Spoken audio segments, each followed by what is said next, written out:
You can make it any colour you want. It's great for presents and gifts.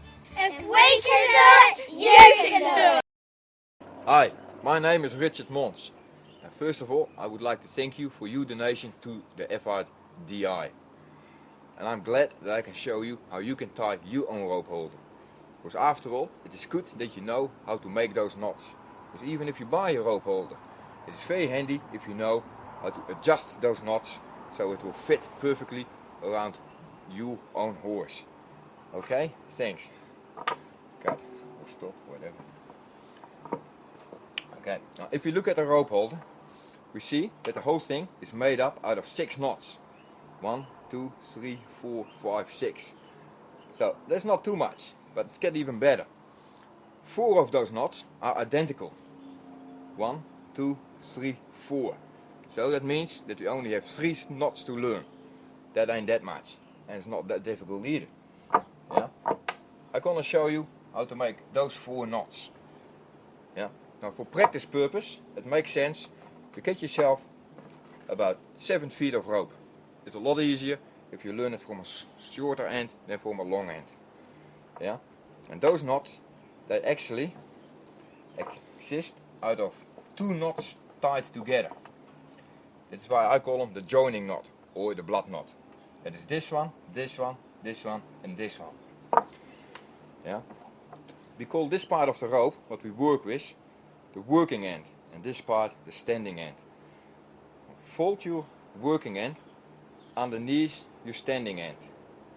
Just like that, you form a loop. And then your working end goes back through the loop. Like that.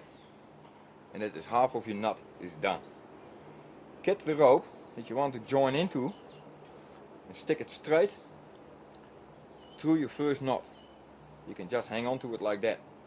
This time you go over your working end and back up from underneath. There. And they just hang into each other.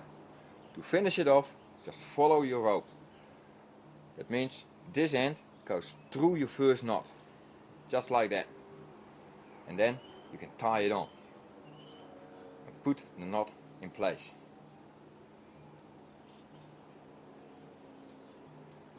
I have to do that one over.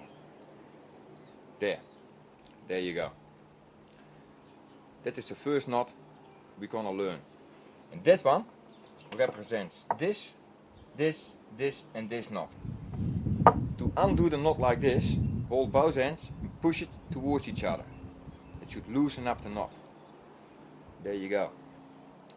Simple as that. Let's try that one more time. Underneath the working end, back through it. There, that's your first knot. You go through it. This time, go over your working end, up from underneath, and back through your first knot. Follow the rope. And then you tie it on. There it is. And it should look identical on both sides. Okay, now we have learned 4 of the 6 knots already. Not that hard, is it?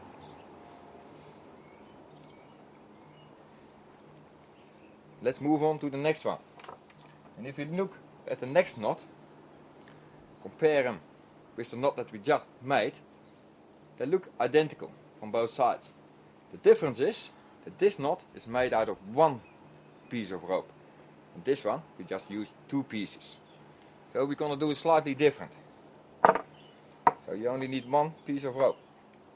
This time, the working end goes over the standing end, like that.